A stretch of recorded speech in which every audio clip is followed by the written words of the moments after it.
नमस्कार.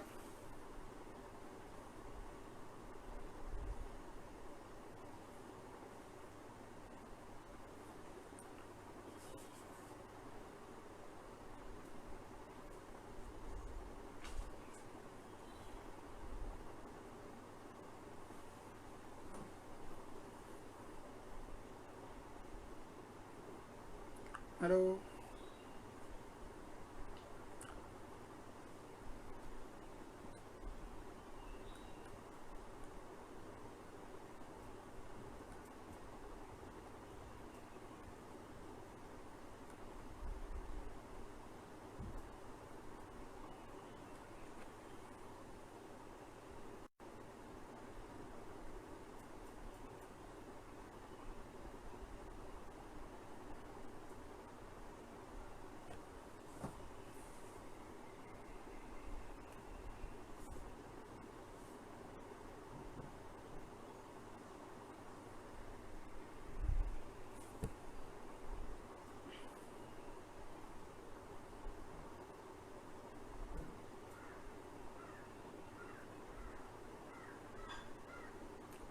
नमस्कार. आवाज येतोय आपल्याला?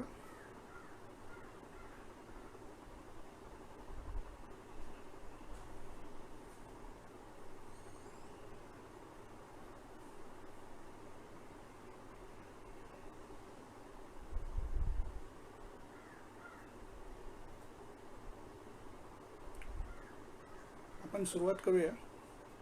सर्वात प्रथम मी निसर्गराजा मैत्र जीवांचे या संस्थेचा अत्यंत आभारी आहे. कारण या संस्थेने आज मला पहिल्यांदा लाईव्ह व्याख्यानासाठी निमंत्रित केलं. खरं तर ही माझी पहिलीच वेळ आहे लाईव्ह व्याख्यान देण्याची. वर्गातलं व्याख्यान देणं किंवा प्रेक्षक समोर असताना व्याख्यान देणं वेगळं, आणि कॅमेरासमोर एखाद्या विषयावर बोलणं, या गोष्टी थोड्या एक टेक्नॉलॉजीचा पार्टमध्ये येतो आहे. त्यामुळे कदाचित थोडं डिस्टर्बन्स किंवा थोडं लक्ष विचलित होईल. परंतु आज मला जो विषय देण्यात आलेला आहे, निसर्ग संवाद या कार्यक्रमाअंतर्गत नदी आणि पर्यावरण किंवा पर्यावरणातलं नदीचं महत्त्व काय आहे या विषयावर बोलायचं आहे. नद्यांवर जगभरामध्ये आज खूप अभ्यास झालेला आहे. नद्यांच्या बाबतीत भारतातही खूप अभ्यास झालेला आहे. परंतु मी जे आत्ता आपल्याशी चर्चा करणार आहे किंवा आपल्याशी संवाद साधणार आहे तो असा की मी नदी म्हणजे काय किंवा भौगोलिक दृष्टिकोनातून थोडक्यात मी नदीबद्दलची काही माहिती आपल्यापर्यंत पोहोचवण्याचा प्रयत्न करतो. जसं आपल्याला माहिती की नदी ही एक नैसर्गिक प्रवाह आहे, जलप्रवाह आहे. परंतु तिची जर व्याख्या करायची झाली की नदीची व्याख्या म्हणजे नेमकं काय, नदी कशाला म्हणतात, तर नदी म्हणजे उगमापासून ते मुखापर्यंत किंवा दुसऱ्या एखाद्या जलप्रवाहापर्यंत सलग किंवा अधूनमधून जर वाहत असणाऱ्या जलप्रवाहाला आपल्याला नदी असे म्हणता येईल. या 2-3 गोष्टी फार महत्त्वाच्या. उगमापासून ते मुखापर्यंत किंवा त्या नदीच्या उगमापासून, त्या प्रवाहाच्या उगमापासून ते दुसऱ्या एखाद्या जलप्रवाहास येऊन मिळणाऱ्या तिच्या लेंथला किंवा त्या लांबीला नदी असं आपल्याला म्हणतात. जगभरामध्ये अनेक प्रकारच्या नद्या आपण पाहतो. त्यातल्या काही नद्या या वर्षभर पाणी असलेल्या नद्या आहेत, त्याला आपण बारमाही नद्या असं म्हणतो. काही नद्यांना विशिष्ट हंगामामध्ये, विशिष्ट मोसमामध्येच पाणी येऊन मिळतं आणि त्या काळामध्ये त्या वाहत असतात. अशा नद्यांना आपण हंगामी नद्या असं म्हणतो. साधारणतः पृथ्वीवर सगळ्या प्रकारच्या जमिनीवर नद्या वाहतात. म्हणजे कसं, तर अगदी हिमालय किंवा आर्क्टिक, अंटार्क्टिक सारखे खंड जरी असले तरी हिमनद्या तिथं आहेत. हिमनद्या आणि ज्या विशिष्ट कालखंडामध्ये त्यांना तापमान वाढून त्यांचं बर्फातलं पाणी होतं आणि एक जलप्रवाहाला सुरुवात होते, नद्यांच्या प्रवाहाला सुरुवात होते. म्हणजे बर्फाच्छादित प्रदेशात सुद्धा नद्या आहेत. त्यानंतर राजस्थान किंवा जगभरातल्या काही वाळवंटी प्रदेशामध्ये सुद्धा नद्या आपल्याला आढळतात. म्हणजे अचानक येणारा पाऊस अगदी अल्प जरी पाऊस असला तरी त्या पावसाचं पाणी विशिष्ट उतार धरून वाहतं आणि वाळवंटी प्रदेशातच उगम पावून वाळवंटी प्रदेशातच संपणाऱ्या नद्या सुद्धा आपण पाहतो. दलदलीच्या प्रदेशातही नद्या वाहतात. समुद्र किनाऱ्यापर्यंत नद्या वाहत असतात. म्हणजे बेट असो, महाकाय खंड असो, सगळीकडे या नद्या वाहत असतात. त्याचबरोबर जवळजवळ सगळ्या खंडांवर नद्या वाहतात आणि त्यातल्या काही नद्या अगदी काही किलोमीटरच वाहतात, तर काही नद्या या मात्र अगदी खंडांमध्ये जवळपास सगळ्या प्रदेशामधनं वाहत आहेत. म्हणजे ज्यांची लांबी खूप मोठी आहे. याचं उदाहरण द्यायचं झालं तर आफ्रिकेतली नाईल नदी आहे आणि दक्षिण अमेरिकेतील ॲमेझॉन नदी आहे. या जगातल्या सगळ्यात 2 मोठ्या नद्या आहेत. नदीचं मोजमाप करणं अवघड असतं, कारण या नद्यांच्या लांबीबद्दल शास्त्रज्ञांमध्ये अनेक दुमत आहेत. एक्झॅक्ट लांबी कशी मोजायची नद्यांची, किंवा कुठल्या नदीची सगळ्यात जास्त आहे. परंतु नद्या म्हणजे शेवटी काय आहे, ते एक प्रणाली आहे, प्रवाह प्रणाली आहे. त्या नदीला अनेक प्रवाह येऊन मिळतात आणि त्याच्यातून ही प्रवाह प्रणाली सुरू होते. त्यामुळं मूळ प्रवाह कुठला, तो कुठून सुरू होतो, कुठं उगम पावतो, याबद्दल शोध घेणं हे काम थोडं कठीण आहे. आणि त्यामुळं तिचं सुरुवात कुठं झाली आणि शेवटही कुठं झाला हे म्हणणं थोडं योग्य ठरेल. कारण शेवटी काही नद्या मोठमोठाले त्रिभुज प्रदेश तयार करतात. ज्यावेळेस त्या समुद्राला जाऊन मिळतात त्यावेळेस त्यांच्या वितरिका तयार होतात. म्हणजे ज्यावेळेस उगमाकडनं ती मुखाकडे येत असते त्यावेळेस तिला येऊन मिळणाऱ्या नद्यांना आपण ट्रिब्युटरीज असं म्हणतो, नद्यांच्या शाखा. आणि ज्यावेळेस ती मैदानी प्रदेशात येते, गाळाचं संचयन करते आणि त्यातनं मार्ग काढत पुन्हा नद्यांचे मार्ग वेगळे होतात आणि ते वेगवेगळ्या मार्गाने समुद्राला ती जाऊन मिळते. तर ह्या ज्या तिचे वेगवेगळे फुटलेले फाटे आहेत त्यांना वितरिका असं म्हटलं जातं, डिस्ट्रीब्युटरीज. तर अशा या सगळ्या नद्या पृथ्वीवर वाहत आहेत, समुद्रामध्ये जाऊन मिळत आहेत. तर यामध्ये ॲमेझॉन नदीचं नाव उल्लेख करायला हरकत नाही, कारण ॲमेझॉन नदी ही गोड्या पाण्याचा अंदाजे 5वा हिस्सा हा ॲमेझॉनमधनं जातो. म्हणजे जगामधले जेवढं गोडं पाणी समुद्राला जाऊन मिळतं त्यातला 1/5 शेअर हा ॲमेझॉन नदीचा आहे. आणि त्यामुळं ॲमेझॉन नदी असेल किंवा नाईल ह्या फार मोठ्या नद्या आहेत, किंवा गंगा नदी आहे, ब्रह्मपुत्र आहे. आपण गंगा नदीचं ब्रह्मपुत्रेची मुखाजवळची त्रिभुज प्रदेश किंवा नाईल नदीचं त्रिभुज प्रदेश फोटोमधनं किंवा याच्यामधनं पाहिला असेल. आता ह्या नद्यांचा अभ्यास करणं, त्याच्या पर्यावरणाचा अभ्यास करणं खूप गरजेचं आहे. कारण आपल्याला माहिती आहे की प्राचीन काळापासून प्रत्येक सजीवांसाठी नद्या म्हणजे एक जीवनरेखा आहे, लाईफलाईन आहे. म्हणजे मानवाच्या जवळपास सर्व घडामोडींप्रमाणे मध्ये नद्यांचा प्रत्यक्ष किंवा अप्रत्यक्ष संबंध असतो. म्हणजे पाण्याचा प्रत्यक्ष किंवा अप्रत्यक्ष संबंध असतो. आणि म्हणूनच सर्वात जुन्या संस्कृती, ज्या जुन्या सभ्यता म्हणता येतील, त्या आपल्याला या नद्यांच्या काठावर विकसित झालेल्या असतात. जर आपण विचार केला तर सिंधू नदीच्या काठावर, सिंधू नदीच्या खोऱ्यामध्ये सिंधू संस्कृती उदयास आली. नाईल इजिप्शियन संस्कृती आली नाईल नदीच्या काठावरती. टायग्रीस नदीच्या काठावर बॅबिलियन संस्कृती आली. टायग्रीस युफ्रेटिस यांच्यामध्ये जी मेसोपोटेमिया ही शहरं होती, अगदी जुनी शहरं, ती या नदीला जीवन रेखा म्हणून मानत असत. म्हणजे जिथं जिथं नद्या होत्या तिथे तिथं मानवी संस्कृतींनी मूळ धरलं. कारण मानवाची मूलभूत गरज अन्न, वस्त्र, निवारा याबरोबरच पाणी हा एक अत्यंत महत्त्वाचा घटक आहे. आणि अन्न तयार होण्यासाठी सुद्धा पाण्याची गरज आहे. त्यामुळं मानवी क्रिया प्रक्रियांचा अगदी जवळचा संबंध असलेली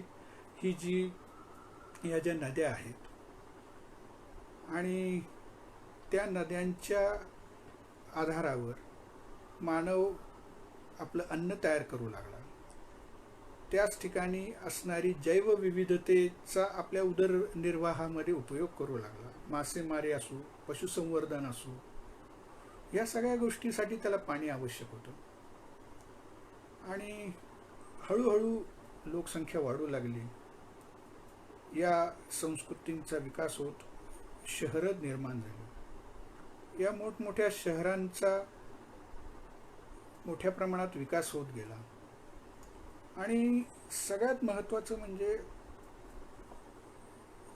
या औद्योगिक क्रांतीनंतर हळूहळू कारखाने उभारले गेले.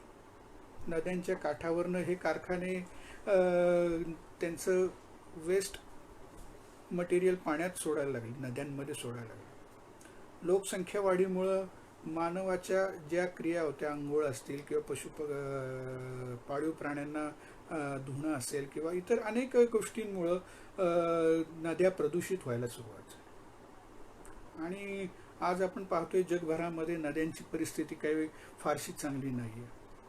काही ठराविक कमी लोकसंख्या असलेल्या प्रदेशात, अतिशय दुर्गम भागामध्ये नद्या त्यांच्या नैसर्गिक प्रवाहाने वाहत आहेत. परंतु शहरं, खेडी यांच्या सहवासात किंवा या नद्यांच्या सहवासात असलेल्या खेड्यांमुळे, शहरांमुळे मात्र नद्यांचं प्रदूषण आपल्याला खूप मोठ्या प्रमाणात झालेलं पाहायला मिळतं. खरं तर नद्या अनेक कारणांनी महत्त्वपूर्ण आहेत. कारण सगळ्यात महत्त्व म्हणजे आपण विचार केला तर पृथ्वीवरचं जलचक्र म्हणजे पावसाचं पडणारं पाणी हे परत समुद्रापर्यंत पोहोचवण्याचं काम या नद्या करतात. त्याचबरोबर पृथ्वीवरचा गोड्या पाण्याचा पुरवठा की जो जवळजवळ सर्वच जीवांना आवश्यक आहे, त्यांना हा पाण्याचा पुरवठा या नद्यांमार्फत केला जातो. आणि त्यामुळे नद्या ह्या अतिशय महत्त्वपूर्ण आहे. आणि वैशिष्ट्य म्हणजे कोणत्याही दोन नद्या एकसारख्या नसतात. प्रत्येक नद्यांमध्ये त्यांचं काही ना काही वेगळेपण आहे. तरीसुद्धा नद्यांमध्ये काही सामायिक वैशिष्ट्य सुद्धा आहे. आणि त्यामुळे नद्यांचा अभ्यास करायचा असेल तर आपल्याला तिच्या उगमापासून तर तिच्या संगमा अथवा तिच्या मुखापर्यंतचा आपल्याला अभ्यास करायला हवा. नदी ही संकल्पना आपण समजून घेतली तर अभ्यास करत असताना नदीबाबतच्या काही जसं आपण म्हणलं की नदीचं खोरं, नदीचं पाणलोट क्षेत्र, जलदुभाजक या संकल्पना सुद्धा आपल्याला समजावून घेतल्या पाहिजे. नदी ज्या ठिकाणी उगम पावते त्याला नदीचा स्रोत असं म्हटलं जातं किंवा हेडवॉटर असं म्हटलं जातं इंग्लिशमध्ये. कदाचित हा स्रोत एखादं वितळणारा हिमनग असू शकतो किंवा हिमनदी असू शकते. जसं की आपण म्हणतो की गंगोत्री ही हिमनदी, आशिया खंडातील गंगा नदीचा उगमाचा हा स्रोत आहे. ॲमेझॉन सारखी नदी अँडीज पर्वतामध्ये वितळणाऱ्या बर्फ हा तिचा स्रोत आहे. तर अशा अनेक नद्यांचे स्रोत वेगवेगळे आहेत. काही नद्या मोठ्या अशा सरोवरातनं सुद्धा उगम पावतात. ज्यावेळेस नदी उगम पावते त्यावेळेस ती एक लहान प्रवाह म्हणून उगम पावते. आणि नदीचा प्रवाह हळूहळू उताराच्या दिशेनं व्हायला सुरुवात होते. पावसाचं मिळणारं पाणी, भूजलाचं नदीच्या प्रवाहात झऱ्यांच्या स्वरूपात मिसळणारं पाणी हे त्या प्रवाहात भर घालत असतात. आणि इतरही काही प्रवाह नद्यांचे किंवा ओहोळ, छोटे ओढे, नाले तिला येऊन मिळत असतात. जर आपण नद्या आणि त्यांच्या उपनद्यांचा जर विचार केला तर एकट्या ॲमेझॉन नदीला 1000पेक्षा जास्त उपनद्यांमधनं पाणी येऊन मिळतं. आणि या सगळ्या प्रवाहांची एक मुख्य प्रवाह बनलेली ॲमेझॉन नदी किंवा कुठलीही मुख्य नदी ही एक नदी न राहता नदी प्रणाली तयार होते. आणि म्हणून ज्यावेळेस आपण भूगोलामध्ये, विशेषतः भूपृष्ठशास्त्रामध्ये ज्यावेळेस आपण नदीचा अभ्यास करतो त्यावेळेस रिव्हर सिस्टीम म्हणून त्याचा अभ्यास करतो किंवा नदी प्रणाली म्हणून त्याचा अभ्यास करतो. मग त्यामध्ये अगदी नदीच्या मुखाशी तिच्या सोर्सपासून, म्हणजे अगदी उगमापासून ते ती ज्या ठिकाणी समुद्राला जाऊन मिळते त्या ठिकाणापर्यंत तिला येऊन मिळणाऱ्या प्रत्येक बारीक सारीक प्रवाहांचा विचार केला. नदी मुखाशी आपल्या जवळचा सगळा पाण्याचा साठा सागराला अर्पण करते किंवा तिथं सोडते. आणि हे करत असताना नदी या पृथ्वीतलावर, या भूपृष्ठावर आपल्या वाहणाऱ्या पाण्याबरोबर विविध प्रकारची कार्य करून जाते. आपण जर पाहिलं तर वेगवेगळ्या कालखंडामध्ये हळूहळू, म्हणजे शतकाने शतके नद्यांचा वापर आपण पिण्याच्या पाण्यासाठी केला, व्यापारासाठी केला, वाहतुकीसाठी केला. आणि जसजसं हळूहळू विज्ञान विकसित होत गेलं आणि हायड्रोइलेक्ट्रिक पॉवर म्हणजे जलविद्युत स्रोताचा ज्यावेळेस शोध लागला त्यावेळेस जलविद्युत शक्ती निर्माण करण्यासाठी नद्यांवर मोठमोठी धरणं घातली गेली. त्याचं पाणी टर्बाईन्समध्ये वेगानं कोसळवून त्यातनं वीज निर्मिती केली गेली. तर हे सगळं हळूहळू विकसित होत होतं. या विजेमुळे अनेक नवीन नवीन कारखाने उदयास आले, उद्योगधंदे विकसित झाले आणि त्यामुळं नद्यांचं दिवसेंदिवस प्रदूषण हे वाढायला लागलं. आता हा जो सगळा अभ्यास करायचा झाला तर भौगोलिकदृष्ट्या हे खूप मोठं काम आहे किंवा हे एक अर्ध्या पाऊण तासाच्या कालखंडामध्ये आपल्याला या गोष्टी मांडता येणं अशक्य आहे. म्हणून मी त्याचा फक्त भौगोलिक जो भाग आहे की बाबा या नद्यांचा अभ्यास केला कसा केला जातो किंवा काय, मुळात नदी प्रणाली हे समजून घेण्यासाठी आपल्याला थोडं अगोदर नदीचं अपक्षरण चक्र समजावून घ्यावं लागतं. कारण 19व्या शतकाच्या प्रारंभीच W.M. डेव्हिस यांनी भूमी स्वरूपांच्या उत्क्रांतीबद्दलचा किंवा अपक्षरण चक्राची कल्पना मांडली. त्यांच्या मते भूमी स्वरूप सुद्धा सजीवांप्रमाणेच विविध अवस्थांमधून जात असतात आणि या चक्रामध्ये या भूमी स्वरूपांची उत्पत्ती व वेगवेगळ्या क्रियांमुळे, विदारण क्रिया असेल, अपक्षरण क्रिया असेल, या क्रियांमुळे शेवटी अगदी ती पूर्णपणे भूमी स्वरूपे नाहीशी होईपर्यंतच्या काळाचा त्यामध्ये विचार केला. आणि त्यामुळे त्यांनी डेव्हिस यांनी त्या 3 अवस्था त्याच्या सांगितल्या. पहिली प्रारंभिक अवस्था, ज्याला इनिशियल स्टेज असं म्हटलं गेलं.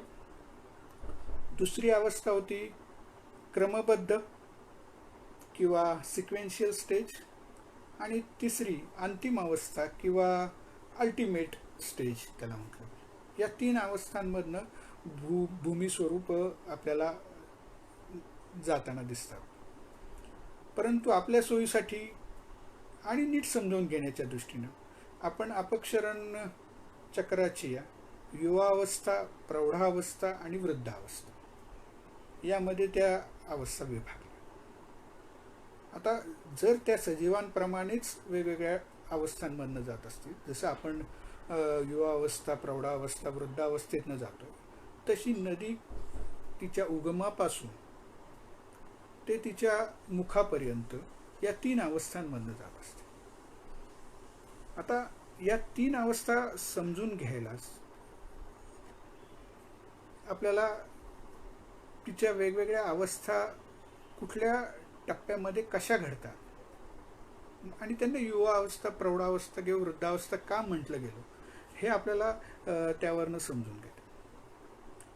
युवा अवस्था जर आपण पाहिली सुरुवातीला, तर युवा अवस्था ही सुरुवातीला 2 टप्प्यामध्ये विभागली गेली. म्हणजे बाल्यावस्था किंवा अर्ली यूथ स्टेज त्याला म्हटलं जातं. यामध्ये युगमाजवळ प्रथम, द्वितीय, तृतीय श्रेणीचे प्रवाह नदीला येऊन मिळत असतात. आणि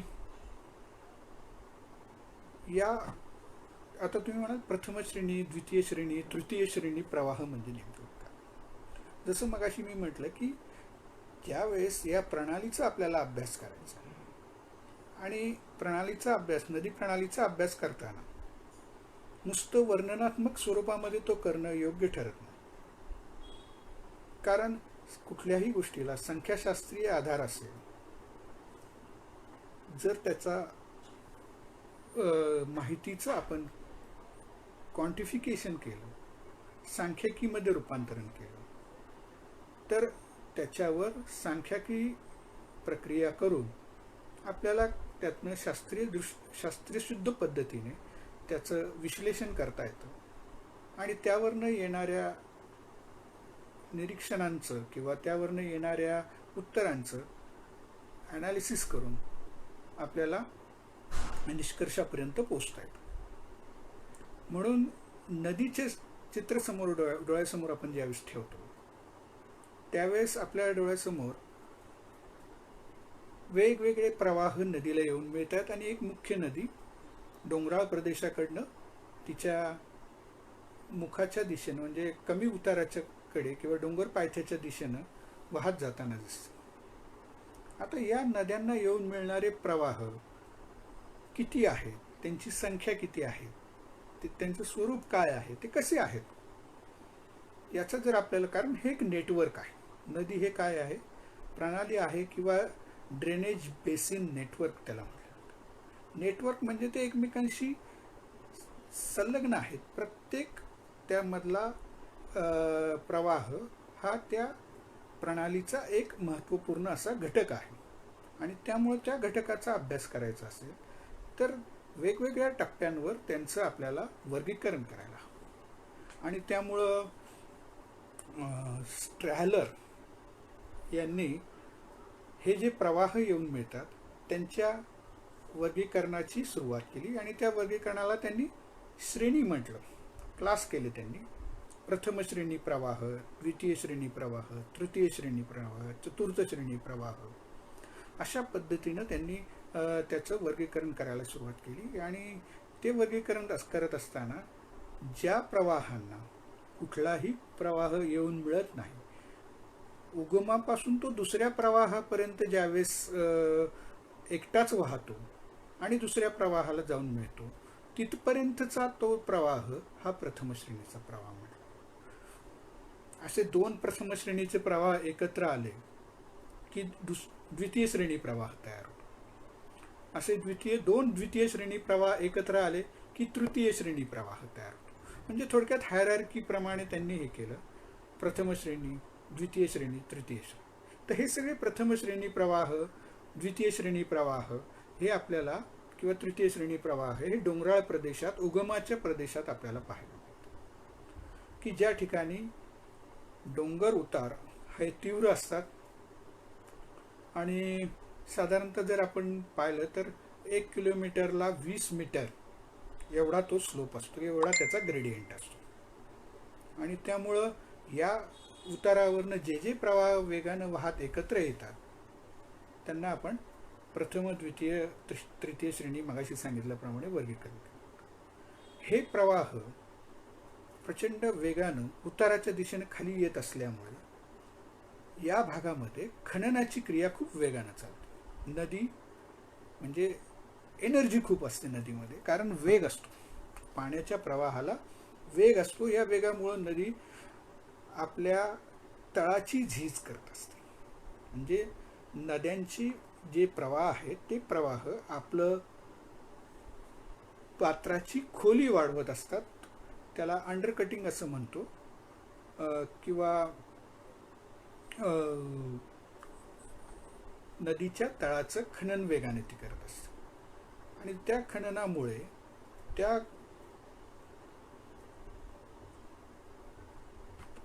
त्या नदीच्या या टप्प्यामध्ये आपल्याला गळ्यांसारखी भूरूपं तयार झालेली असतात. आणखी पुढे ती जात असताना हळूहळू तिला येऊन मिळणाऱ्या प्रवाह वाढतात. परंतु उतार जास्त असल्यामुळे पाण्याचा वेग, आता पाण्याचा प्रवाहामध्ये, पाण्याच्या साठ्यामध्ये पण वाढ झालेली आहे. त्यामुळं ह्या खननाच्या कामाची एनर्जी खूप असते, खूप वेगानं हे काम होत असतं. त्यामुळं व्ही आकाराची दरी असेल किंवा घळ्या असतील, यासारखी भूरूपं किंवा काही ठिकाणी रांजण खळगे सुद्धा आपल्याला या प्रचंड वेगामुळे तयार झालेले दिसून येतात. आणि शेवटच्या टप्प्यामध्ये ज्यावेळेस या अवस्थेच्या नदी येते, म्हणजे युवा अवस्थेच्या, त्यावेळेस ती काही ठिकाणी आपल्याला धावत्या किंवा धबधबे तयार झालेले दिसतात. आता धबधबे तयार होण्याची अनेक कारणं आहेत, धावत्या तयार होण्याची कारणं वेगळी आहेत. ह्या सगळ्या प्रत्येक भूरूपांच्या निर्मितीबद्दल सांगायचं झालं तर आपल्याला खूप वेळ द्यावा लागेल त्यासाठी. म्हणून आपण काय करतो, तर आपण फक्त ती कुठली भूरूप त्या अवस्थेमध्ये निर्माण करते हे पाहू.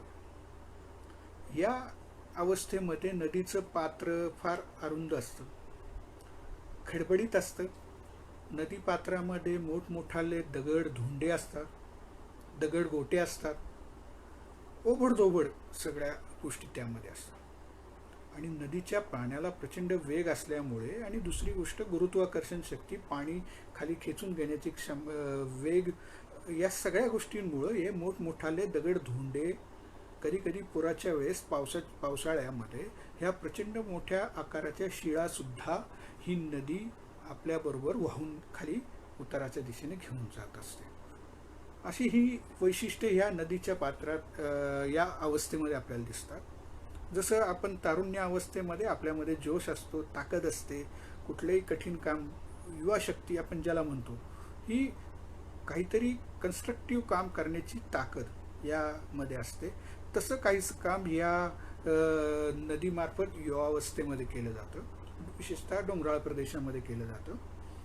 त्यानंतरची दुसरी स्टेज जी येते, दुसरा टप्पा जो येतो, तो येतो प्रौढावस्थेचा. या अवस्थेमध्ये नदीच्या पात्रामध्ये नदी आता थोडं उतार तिचा कमी झालेला असतो, कारण डोंगर पायथ्याशी साधारणपर्यंत ती पोचलेली असते. उताराचा जर आपण बघितला तर साधारणतः दर 1 किलोमीटरला तो 2 मीटर इतका आढळतो. जो पूर्वी 20 मीटर होता, तो आता साधारणतः 2 मीटर्सपर्यंत आढळायला लागला. म्हणजे नदीचा उतार कमी झाला. नदीमध्ये येऊन मिळणाऱ्या पाण्याच्या प्रवाहांमुळे नदीमधल्या पाण्याचा साठा वाढला. याचा परिणाम असा व्हायला लागला की नदी आता हळूहळू खननाचं कामाबरोबरच तिच्यामध्ये घेऊन आलेल्या ज्या मोठमोठ्या दगडधोंड्या आहेत, शिळा आहेत, दगडगोटे आहेत, की जी आता तिची ताकद थोडी कमी झाल्यामुळे वाहून नेऊ शकत नाही. त्याचं थोडं संचयन करायला तिने सुरुवात केली. ह्या अवस्थेमध्ये म्हणजे थोडी मॅच्युरिटी आली. सगळंच काम आपण खनन करू शकत नाही. त्याबरोबर जे एक्सेस झालेलं मटेरियल आहे, जे ताकदीला बाहेरचं मटेरियल आहे, ती नदी त्या ठिकाणी संचयित करायला तिने सुरुवात केली. आता आपण पाहतोय की नदी हळूहळू संचयनाचं काम तिने सुरू केलंय. पाण्यात प्रचंड वाढ झालेली आहे. अशा वेळेस मग नदी तिचं तळ खोदायचं काम हळूहळू कमी करते आणि तिच्यामध्ये वाढलेल्या पाण्याच्या साठ्यामुळं ते पाणी ॲकोमोडेट करण्यासाठी म्हणा किंवा त्या पाण्याच्या वेगामुळं नदीच्या काठांची झीज व्हायला सुरुवात होते. हळूहळू नदीचं पात्र रुंदावायला सुरुवात होते. म्हणजे सुरुवातीच्या काळामध्ये आपण पाहिलं की नदीचं पात्र फार अरुंद आहे, छोटीशी गळई आहे. जर आपण हिमालयामधल्या नद्या पाहिल्या तर हिमालयामध्ये अशा खूप खोल अशा गळ्या निर्माण केलेल्या दिसतात नद्यांनी, की ज्या 100-100, 200-200 मीटर खोल आहे. या गळ्या नद्यांनी कोरून काढलेल्या आहेत. म्हणजे सुरुवातीची त्या प्रदेशाची उंची आणि आता ती खनन करत करत करत ती 200 मीटर खोलपर्यंत गेलेली उंची. म्हणजे एवढं प्रचंड काम त्या नद्यांनी केलं आहे. हा एवढा प्रचंड गाळ त्यांनी वाहून आणला आहे. दगडधोंडे पण आहेत, सगळं आहे त्यामुळे. मग हे सगळं मटेरियल कुठेतरी टाकायला हवं, कारण ते सगळं एकत्र बरोबर घेऊन जाणं शक्य नाही. म्हणून या प्रौढावस्थेच्या टप्प्यामध्ये नदी आपल्या संचयनाचं काम सुद्धा सुरू करते. आणि या अवस्थेत मग आपल्याला जिथं तिचा लोड तिला जास्त आहे, जिथं गाळ जास्त आहे, तो ती पात्रामध्ये सोडून देते किंवा काठावर सोडून देते.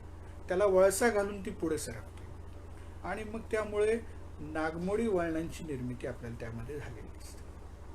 नद्या नागमोडीवरनं वळणं घेत या गाळांमधनं किंवा नदीच्या पात्रामध्ये छोट्या छोट्या बेटांची निर्मिती होणं, बार, सँड बार तयार होणं, जे मिडस्ट्रीम बार असते किंवा नदीच्या काठाला लागून तयार झालेले संचयनामुळं, गाळाच्या संचयनामुळं तयार झालेले छोटे छोटे दांडे असतील.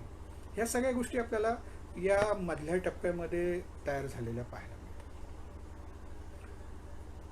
नदी या काळामध्ये पावसाळ्यामध्ये म्हणा किंवा तिला येऊन मिळणाऱ्या पाण्याच्या प्रमाणामध्ये अचानक वाढ झाल्यावर हा सगळा गाळ आजूबाजूच्या प्रदेशात पसरवते किंवा तिची, ज्याला आपण म्हणतो नद्यांना पूर येतो, त्यावेळेस हा काठावर पडलेला गाळ थोडा दूरवर नेऊन टाकला जातो.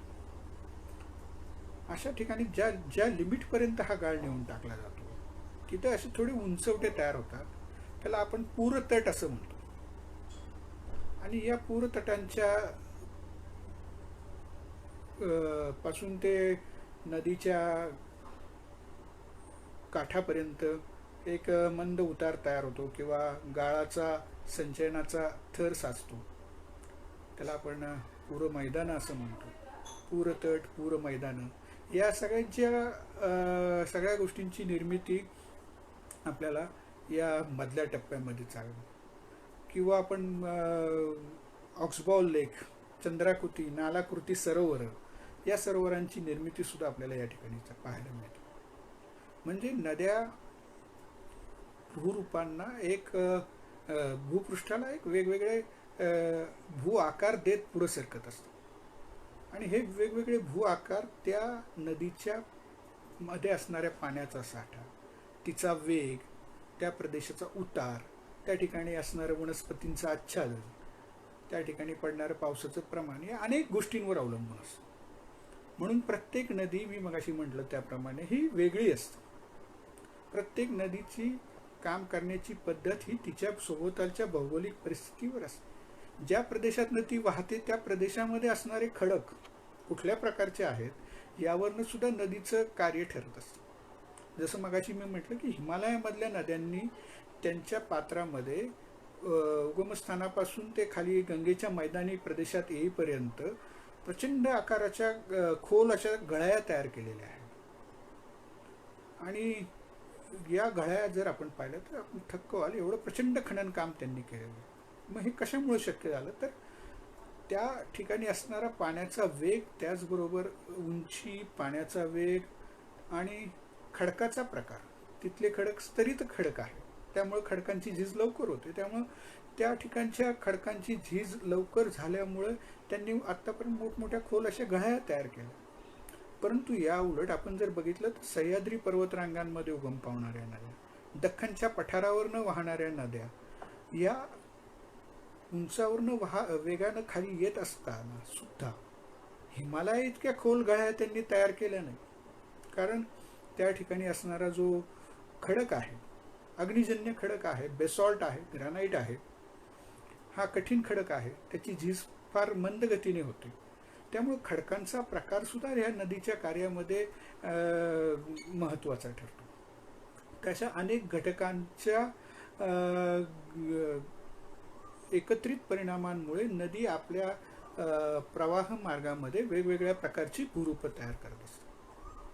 आता ह्या अवस्थेमध्ये ही सगळी भूरूपं झाली. नदी आता मधल्या टप्प्याकडनं शेवटच्या टप्प्याकडे यायला सुरुवात झालेली आहे. तिच्यामध्ये नदीचं पात्र प्रचंड विस्तारलेलं आहे, कारण पार्श्ववर्ती खनन झालेलं आहे. आणि त्याचबरोबर काठ रुंदावलेले आहेत आणि त्यामुळं या ठिकाणी नदीच्या पात्रामध्ये मोठ्या प्रमाणात वाढ झालेली आहे. तिची रुंदी वाढलेली आहे, तिच्यामधल्या पाण्याचा साठा वाढलेला आहे, परंतु ती ज्या प्रदेशातनं व्हायला आता सुरुवात करते आहे तो आता हळूहळू समुद्राकडे जाणारा, म्हणजेच जरा सपाट प्रदेशाकडे ती व्हायला सुरुवात झाली. त्याचबरोबर प्रचंड गाळ तिने वाहून आणलेला आहे. जो जाडसर किंवा भरड पदार्थ होते, जे दगड दोंडे गोटे होते, ते तिने मागच सोडून दिलेले आहेत. कारण एनर्जी कमी झाली, उतार कमी झाला, वेग कमी झाला, एनर्जी कमी झाली. नदी आता फक्त तिला शक्य होईल, तिला वाहून नेता येईल तेवढंच गाळात ती आपल्याबरोबर घेऊन जाते आहे आणि संथ झालेली आहे तिची गती. त्यामुळं जसजसं आणखी ती मंद उताराकडे येत जाते तसतसं ती वृद्धावस्थेकडं तिचं प्रस्थान करते. साधारणतः मैदानी प्रदेशात या नदीच्या पात्राचा जर आपण त्या ठिकाणचा उताराचा विचार केला तर साधारणतः 1 किलोमीटरला ते फक्त 5 ते 6 सेंटीमीटर इतका मंद उतार असतो. म्हणजे जवळजवळ सपाट प्रदेशच म्हणायला हरकत नाही, म्हणून सपाट मैदानी प्रदेश असं म्हणतो. जसं आपण त्याला म्हणतो गँजेटिक प्लेन्स, गंगेची मैदानी प्रदेश. तर या प्रदेशामध्ये अतिशय मंद उतार, त्यामुळे त्या आपल्या जवळच्या रेतीचं सुद्धा संचयन त्या ठिकाणी केलं जातं. फक्त रेती, बारीक रेती, माती, गाळ, चिखल हे पाण्यात तरंगत जाणारे पदार्थ ती घेऊन जाते पुढं. आणि ह्या टप्प्यामध्ये नदी प्रामुख्यानं फक्त संचयनाचं काम करते. म्हणजे फक्त संचयन ही क्रिया करते. जसं आपण युवावस्थेमध्ये ती फक्त खनन करते, प्रौढावस्थेमध्ये ती संचयन खनन दोन्ही कामं करते आणि शेवटच्या टप्प्यामध्ये ती संचयनाचं आणि फक्त संचयनाचंच काम करते. आणि त्यामुळे त्या ठिकाणी विस्तृत अशा गाळाची मैदानं तयार होत आहेत की जी नंतर आपण पाहतो की अतिशय सुपीक मैदानं म्हणून ओळखली जातात. त्याच्यामध्ये शेती वगैरे या गोष्टी फार चांगल्या पद्धतीने, सुपीक जमीन असल्यामुळे उत्पादन चांगलं येत असल्यामुळे शेती हा मोठा व्यवसाय त्या ठिकाणी विकसित झालेला आढळून येतो. आणि सगळ्यात शेवटीच्या टप्प्यामध्ये की ज्यावेळेस ती आता समुद्राला जाऊन मिळण्याच्या टप्प्यात आली, नदीच्या गाळामुळं तिच्याच प्रवाहाला आता अडथळे निर्माण होत आहेत. नदी आपल्या प्रवाहांच्या आता शाखा निर्माण करते, वितरिका निर्माण करते आणि त्या वितरिका या गाळामधनं मार्ग काढत समुद्राला जाऊन मिळत आहेत. काही ठिकाणी दलदलीचे प्रदेश ती निर्माण करते, काही प्रदेशामध्ये ती त्रिभुज प्रदेशांची निर्मिती करते. नदीच्या मुखाजवळ त्रिभुज प्रदेश म्हणजे डेल्टा रिजन्स डेव्हलप करते. गंगा, ब्रह्मपुत्रा, नाईल या नद्यांचे आपल्याला डेल्टाज माहिती आहेत. तर अशा नद्या या ठिकाणी आपल्या डेल्टाज तयार करत असतात आणि त्या समुद्राला जाऊन मिळतात. आता हे एवढं मोठं समुद्राचं पाणी, फ्रेश वॉटर त्याला जाऊन मिळतं. भरती ओहोटीचे प्रवाह त्या ठिकाणी आहे. भरती ओहोटीचे प्रवाह या पाण्याला कधीकधी भरतीचे प्रवाह आत ढकलतात. समुद्राचं खारं पाणी या नद्यांच्या मुखामधनं आतमध्ये घुसतं. काही किलोमीटरपर्यंत आत ते पाणी येतं. म्हणजे जवळजवळ 100 किलोमीटरपर्यंत उत्तरेकडच्या ज्या गाळाच्या, ज्या बंगालच्या उपसागराला जाऊन नद्या मिळत आहेत, त्या 100 किलोमीटरपर्यंत आतमध्ये या खाऱ्या पाण्याचा आपल्याला प्रभाव पडलेला दिसून येतो. तिथं एक वेगळी आपल्याला परिसंस्था निर्माण झालेली दिसून येते. म्हणजेच नदी ज्यावेळेस समुद्राच्या जवळ येते किंवा मोठमोठ्या खाड्या निर्माण करते, किंवा काही वेळा क्रीक किंवा इश्युरीज, काही नद्या स्ट्रॉंग असतात, काही समुद्राकडनं येणारे भरतीचे प्रवाह स्ट्रॉंग असतात, त्यामुळे ते खोलवर आतमध्ये येत असतात. तर अशा वेगवेगळ्या टप्प्यांमध्ये, वेगवेगळ्या अवस्थांमध्ये नदी जात असते. आता हे होत असताना सर्व कंडिशन सारख्या राहतीलच असं नाही. म्हणजे सुरुवातीला नदी उगम पावली तो डोंगराळ प्रदेश, ते नदी शेवटी अगदी पार त्याचं सपाट मैदानी प्रदेशात रूपांतर करण्यापर्यंतचा हा जो प्रवास आहे किंवा हे जे चक्र आहे. आता याला चक्र का म्हणलं? नदी संपलं नाही. पृथ्वीचं कवच या कवचामध्ये भूकवचामध्ये हालचाली होतात. या हालचाली आजही होत आहेत. एखादा सपाट प्रदेश झाला असेल किंवा नद्यांनी वाहून आणलेल्या गाळाचं संचयन समुद्र तळावर झालं असेल, आयसोस्टॅटिक इक्विलिब्रियम नावाचा कन्सेप्ट आहे. तर आयसोस्टॅटिक इक्विलिब्रियम म्हणजे भूसंतुलनामध्ये काही वेळा एखाद्या ठिकाणचा भाग हे संतुलन करण्यामध्ये एखाद्या ठिकाणचा भाग खाली खचतो, एखाद्या ठिकाणचा भाग वर उचलला जातो. तसा प्रकार किंवा काही ठिकाणी भूगर्भात पर्वत निर्माणकारी हालचाली होत असतात. म्हणजे खालच्या भागातनं प्रचंड एनर्जीनं एखादा भूभाग वर उचलला जातो. मग नदीच्या टप्प्यामध्ये अशा काही गोष्टी घडल्या तर पुन्हा एकदा नदी आपल्या कार्यास पहिल्यापासून सुरुवात करते. म्हणजे नदीच्या टप्प्यामध्ये जर पुन्हा नदीचं पात्र उंचावलं गेलं तर त्याला स्टेज ऑफ रिज्युवेनेशन असं म्हणतात. पुन्हा ती उंच जाते, पुन्हा उंचावरनं ती परत सपाट प्रदेशाकडे येईपर्यंत खनन, वहन, संचयन यासारख्या गोष्टी करत असते. तर अशा या सगळ्या गोष्टी होत असताना आपल्याला नद्यांच्या या वेगवेगळ्या अवस्था पाहिल्या. आता पर्यावरण जर म्हणले की आपल्याला सगळ्यांना माहिती की हे भौगोलिक, मी अगदी थोडक्यात नदीच्या बद्दलची माहिती सांगितली किंवा कुठल्या टप्प्यातनं तिला जावं लागतं हे सांगितलं. आता थोडं नदीच्या परिसंस्थेविषयी थोडं आपण जर बघितलं तर नदी परिसंस्था, इकोसिस्टीम ज्याला आपण म्हणतो, रिव्हर इकोसिस्टीम, ही एक वाहत्या पाण्याची परिसंस्था आहे. नदी परिसंस्था एक वाहत्या पाण्याची परिसंस्था आहे. ती उगमापासून म्हणजे डोंगराळ प्रदेशाकडून मैदानी प्रदेशाकडे वाहत असते. ती वाहत असताना तिच्या पात्राच्या उंचीमध्ये, खोलीमध्ये, रुंदीमध्ये, वेगामध्ये सातत्याने बदल होत असतो. आणि सुरुवातीच्या टप्प्यामध्ये प्रचंड वेगाने ती वाहत असल्यामुळं जलशैवाल वगैरे शेवाळसुद्धा त्यामध्ये पात्रामध्ये उगवत नाही.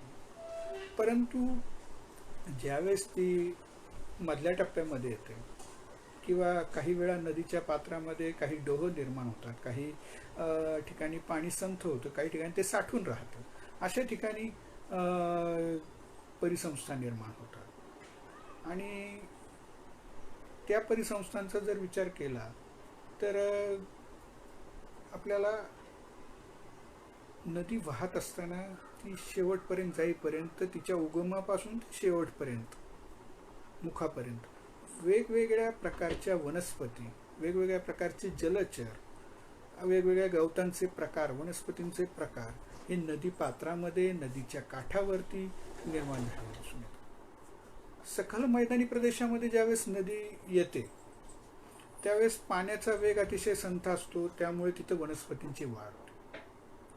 तसंच जलशैवाल, लवाळं असतील, पानगवत असेल, पान वनस्पती आहेत, त्यांची वाढ होते, ज्याला आपण रायपेरियन व्हेजिटेशन असं म्हणतो.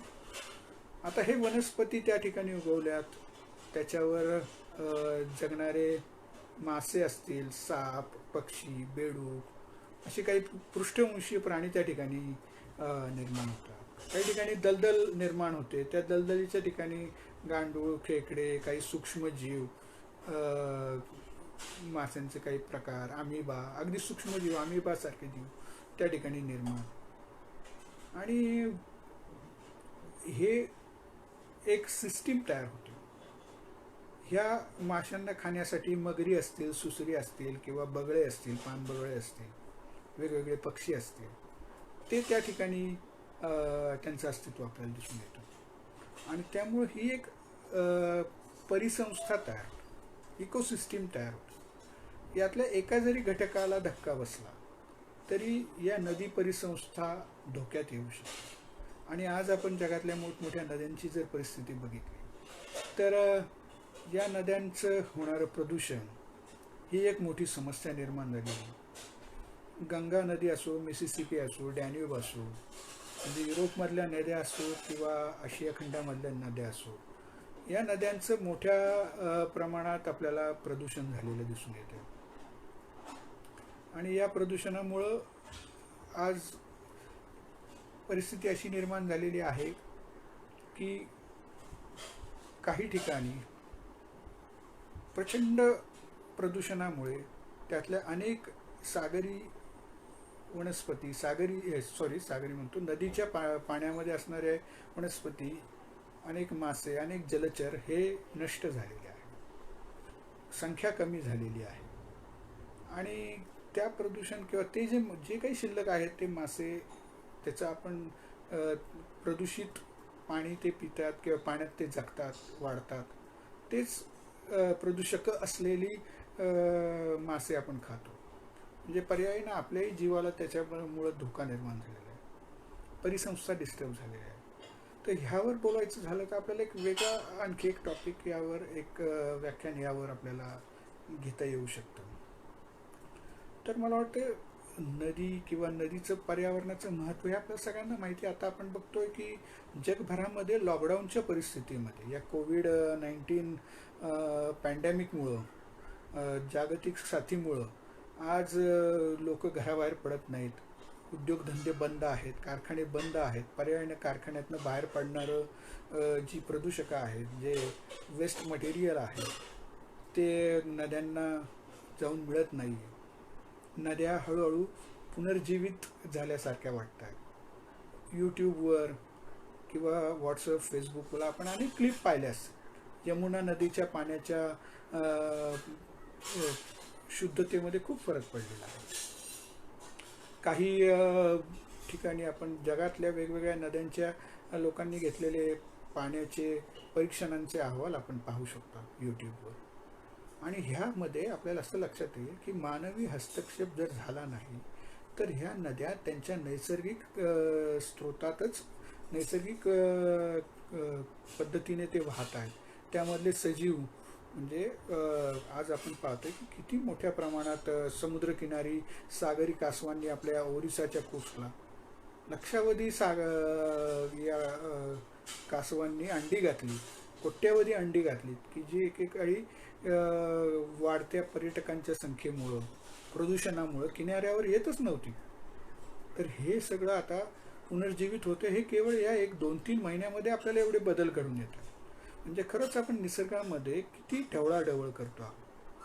ही जर ढवळाढवळ आपण थांबवू तर शकत नाही, परंतु काही प्रमाणात जर कमी केली, प्रदूषणांचं प्रमाण कमी केलं, पर्यावरणाचं संवर्धनाच्या दृष्टीने जर प्रयत्न केला, आणि नदी ह्या आपल्या तर लाईफलाईन आहेत, शहरांच्या असतील, सजीवांच्या असतील, तर त्या शुद्ध कशा राहतील ह्याचा जर आपण विचार केला तर मला वाटतं हे जे आज आपण चर्चा जी केली, आपण जे बोललो, तर त्या दृष्टीने विचार करावा की सद्य परिस्थितीमध्ये खरं तुम्ही यूट्यूबवर पहा, या कितीतरी वेगवेगळ्या नद्या, फार स्वच्छ पाणी झालेलं आहे त्याचं.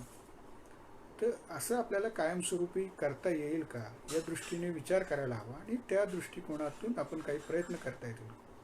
जसं हे निसर्गराजा मैत्री जीवांचे हे पर्यावरणाच्या समतोल साधण्याच्या दृष्टीनं किंवा पर्यावरण, वनस्पती, विशेषतः झाडांच्या बाबतीत ते खूप सेन्सिटिव्ह आहेत, खूप चांगल्या पद्धतीनं ते पर्यावरण रक्षणाचं काम करत आहेत. व्याख्यानं आयोजित करून लोकांचं प्रबोधन करत आहेत. तर ह्या सगळ्या गोष्टींचं जोपर्यंत सर्वसामान्यांपर्यंत पोचतील, सगळे स्वतःपासून प्रयत्न सुरू करतील, त्यावेळेस खऱ्या अर्थानं मला वाटतं आजच्या या निसर्ग संवाद या कार्यक्रमाचं काहीतरी उद्दिष्ट सफल झालं असं मला वाटतं. पुन्हा एकदा मी संयोजकांचं धन्यवाद देतो आणि माझं या आजचं या ठिकाणच्या चर्चा आपल्याशी थांबवतो. कोणाला काही शंका असतील, काही प्रश्न असतील तर अवश्य विचारा. धन्यवाद.